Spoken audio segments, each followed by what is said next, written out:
दगड़ियों, भारत में क्षेत्रीय दलों का क्या हश्र राष्ट्रीय दल करते हैं, यह किसी से छुपा नहीं है। अभी अभी तृणमूल कांग्रेस किस तरीके से समाप्त की गई, उससे पहले अकाली दल को अगर हम देखें पंजाब में, तो ना पानी मिला ना हवा मिली, अकाली दल समाप्त हो गया। उत्तर प्रदेश में समाजवादी पार्टी अपने को भले ही राष्ट्रीय दल की श्रेणी में रखती हो, लेकिन वहां का समाज उसको क्षेत्रीय दल के रूप में ही स्वीकारता है और समाजवादी पार्टी को रोकने के लिए क्या कुछ नहीं किया जा रहा, यह भी हम जानते हैं। बहुत से उदाहरण जो प्रमाणित करते हैं कि राष्ट्रीय दलों को क्षेत्रीय दल रास नहीं आते हैं। महाराष्ट्र शिवसेना जिसको तैयार होने में या जिसको तैयार करने में लंबी दूरी तय की गई, उसे राष्ट्रीय दलों ने छोटे मोटे प्रयासों के बाद समाप्त कर दिया। अभी आपने बिहार में देखा, नीतीश कुमार के नाम से एक क्षेत्रीय दल जो स्थापित था, वह अब एक तरीके से लूट लिया गया है। उत्तराखंड में एक नारा अक्सर सुनाई दे रहा है, बोल पहाड़ी हल्ला बोल।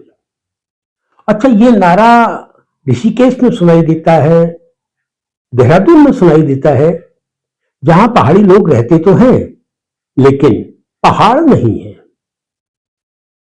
संख्या अगर देखें तो वहां जिनको हम पहाड़ी कहते हैं, जिनको हम देशी कहते हैं, वो बराबर बराबर ही है।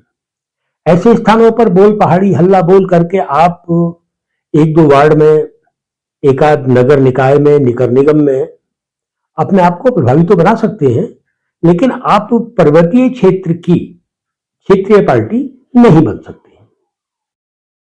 क्षेत्रीय पार्टी बनने के लिए अपने अंदर गहराई तक क्षेत्रीयता लानी ही पड़ती है।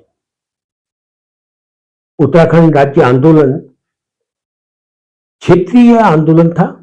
क्षेत्रीयता की कसौटी पर खड़ा उतरना चाहिए था आंदोलन के दौरान ही, लेकिन आंदोलन का नेतृत्व जो पार्टी कहती है उत्तराखंड क्रांति दल के रूप में कि हमारे हाथ में था, वो यह नहीं बता पाती कि पृथक पर्वतीय राज्य की लड़ाई उत्तराखंड शब्द के साथ लड़ी जा रही थी। फिर भारतीय जनता पार्टी एक राष्ट्रीय संगठन है, उत्तरांचल शब्द के साथ मैदान में उतरा और देखते देखते देखते देखते पृथक पर्वतीय राज्य जो उत्तराखंड शब्द के साथ था, वह द्वितीय स्थान पर चला गया और उत्तरांचल शब्द पहले स्थान पर आ गया। और जब राज्य बना तो पृथक पर्वतीय राज्य नहीं बना था, वो बना था उत्तरांचल राज्य। जब पृथक पर्वतीय राज्य बना ही नहीं है और एक ऐसा उत्तरांचल राज्य बना है जिसकी पहले दिन से ही मीमांसा छोटी उत्तर प्रदेश के रूप में एक पृथक इकाई गठित करवाने की थी, तब हम क्षेत्रीयता की बात तो अभी नहीं कर सकते हैं। तो उत्तराखंड क्रांति दल जैसे संगठन या फिर उत्तराखंड क्रांति दल का स्थान लेने को उत्सुक 4-6 लोगों के संगठन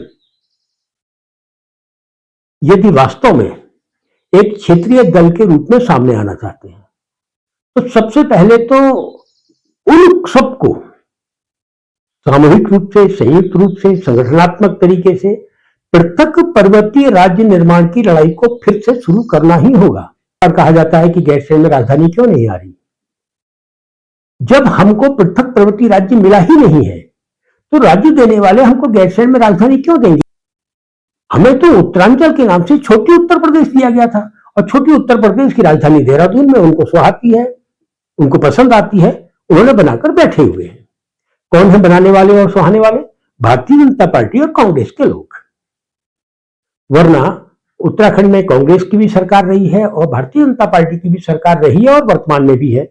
उन्होंने कभी भी एक पंक्ति का प्रस्ताव ईमानदारी से पास नहीं करवाया कि हमारी राजधानी पहाड़ में गैरसैंण होगी।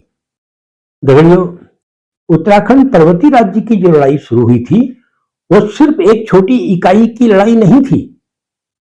इस लड़ाई के पीछे एक महत्वपूर्ण मकसद था और वो मकसद जल, जंगल, जमीन आधारित जीवन का मकसद था। हमारे पहाड़ में जितना भी पानी है, जो नदियां हैं, वो तो आपने जल विद्युत परियोजनाओं के नाम पर बहुत सस्ते में तत्कालीन ऋण का ब्याज उतारने भर के लिए औने पौने दामों में कॉरपोरेट के हाथ में थमा दी हैं। जल विद्युत परियोजनाओं में जितनी भी बिजली पैदा हो रही है या होगी, उसमें हमारे राज्य का हिस्सा कितना है, ये सवाल राज्य का सवाल होना चाहिए था। जब जल की बात आती है तो सीधा सीधा सवाल होना चाहिए था कि जल विद्युत परियोजनाओं का स्वामित्व राज्य की सरकार के पास क्यों नहीं है। उत्तराखंड राज्य की सरकार का स्वामित्व जिन जल विद्युत परियोजनाओं में होना चाहिए था, उनमें देश के अमीरों का, कॉरपोरेट का कब्जा कैसे हो गया, यह सवाल क्षेत्रीय दल का होना चाहिए। दगड़ियों, जल विद्युत परियोजना में स्वामित्व मांगना ये क्षेत्रीयता थी। जंगल की बात आती है, 1970 तक वन पंचायत के नाम से एक शानदार व्यवस्था हुआ करती थी, जिसमें वनों का प्रबंधन यहां के लोग करते थे। और आज की तारीख में जिसको हम वन पंचायतें मानने की भूल कर रहे हैं, वो दरअसल ग्राम वन बना दिए गए हैं। तो ये मुद्दा होना था क्षेत्रीय दल का। क्षेत्रीय दल ने तो सीधे सीधे कहना चाहिए था कि 1860 के बाद जो वन प्रबंधन व्यवस्था उत्तराखंड के अंदर स्थापित की गई है, उस वन प्रबंधन व्यवस्था में उत्तराखंड में मिश्रित वनों की जगह, हिमालयी वनों की जगह चीड़ के एक बड़े खेत ने ले ली है। क्षेत्रीय दल का यह नारा होना चाहिए था कि हम हिमालयी प्रवृत्ति के वनों का विस्तार करेंगे और वनों का प्रबंधन यहां की जनता के हाथ में होगा। लेकिन क्षेत्रीय दल वन संरक्षण अधिनियम तक का विरोध करने की स्थिति में अभी नहीं है। पर्वतीय क्षेत्र में 1860 के बाद से नए गांवों के विस्तार पर रोक लगा दी गई है। यदि हम नए गांवों के विस्तार को टटोलते हैं तो तराई में बिंदु खत्ता के नाम से एक नया गांव बसाने की बात वहां के लोग कर रहे हैं। वो कह रहे हैं कि इसको एक राजस्व गांव का दर्जा आप दे दीजिए। राशन कार्ड आपने बना रखे हैं, वहां सड़कें बना रखी हैं, सरकार के विकास का पैसा वहां खर्च हो चुका है, हो भी रहा है, लेकिन आप एक राजस्व गांव का दर्जा देकर तक एक नया गांव बनाने की स्थिति में नहीं है। यह क्षेत्रीय दल का मुद्दा होना चाहिए कि नए गांवों का विस्तार क्यों रोका गया और नए गांवों का विस्तार क्यों नहीं हो सकता है। भाई, नए गांव बनेंगे तो उस जमीन में बनेंगे जो जमीन गांवों के हिसाब से उपयुक्त मानी जाएगी। उत्तराखंड में पर्वतीय क्षेत्र का बहुत बड़ा भूभाग राजाजी नेशनल पार्क के नाम से आपने वन विभाग को सौंपा हुआ है। कॉर्बेट नेशनल पार्क के नाम से आपने वन विभाग को सौंपा है। वन्य जीव अभ्यारण्यों के नाम पर बहुत सारा, बहुत बड़ा भूभाग आपने वन विभाग को सौंप दिया है। अगर क्षेत्रीय दल है तो उसकी यही मांग बनती है कि पहाड़ के लोगों के स्वामित्व को छीन लिया गया है, वो उनको लौटाया जाए। मुझे मालूम है कि 1970 में जब वन पंचायतों को समाप्त किया जा रहा था, तब स्वामित्व लौटाने की मांग पहाड़ में उठी थी और पहाड़ में स्वामित्व लौटाने की उस मांग को दबाने के लिए वन अधिकारों की बात कही जाने लगी और बहुत सारे एनजीओ वाले वन अधिकारों के नाम पर समाज में तैयार हो गए, खड़े हो गए और जो बहस स्वामित्व लौटाने की थी उसको उन्होंने खत्म करवा दिया। ये मुद्दा क्षेत्रीय दल का होना चाहिए, लेकिन इन सारे मुद्दों से इतर क्षेत्रीय दल उस देहरादून में बैठकर अपने आप को केंद्रित किया हुआ है जो देहरादून को उत्तराखंड का पर्वतीय समाज कहता है कि यहां से राजधानी हटाइए। बहुत बड़ा सर्वेक्षण करवाया गया था उत्तराखंड के अंदर कि पहाड़ की राजधानी कहां हो। उस बहुत बड़े सर्वेक्षण में 60% से अधिक लोगों ने गैरसैंण में राजधानी होनी चाहिए स्वीकारा था। क्षेत्रीय दल की मांग है गैरसैंण में राजधानी लाइए, लेकिन ये मांग कहां बैठकर की जाती है? ये मांग बैठकर की जाती है देहरादून की राजधानी में बैठकर।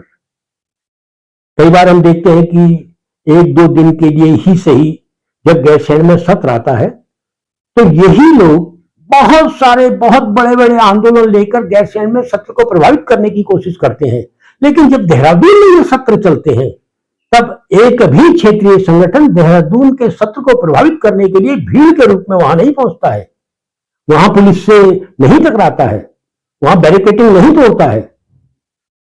और यह सब जानबूझ के करवाया जाता है ताकि एक संदेश जाए कि गैरसैंण में राजधानी होगी तो उपद्रवकारी अपना काम करेंगे।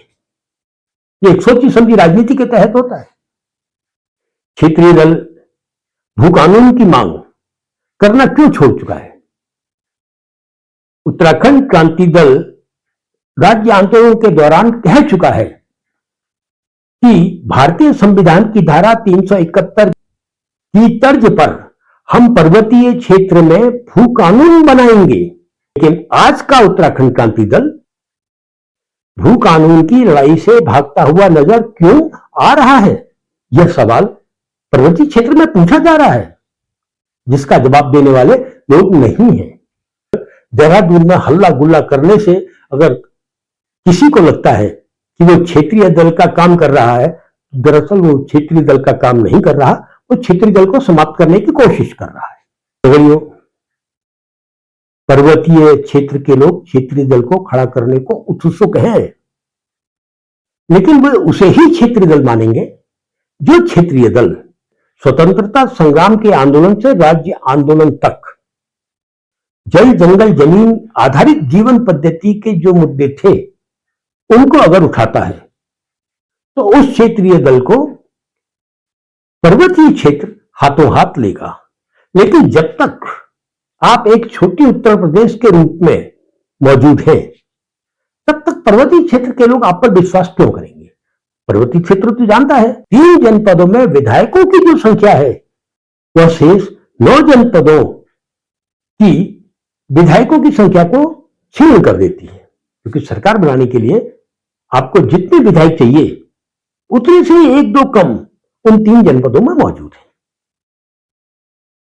और अभी जो परिसीमन सामने आ रहा है, यदि वह आबादी के हिसाब से ही होता है तो निश्चित जानो फिर पर्वतीय क्षेत्र में उत्तराखंड राज्य के मायने समाप्त हो जाएंगे।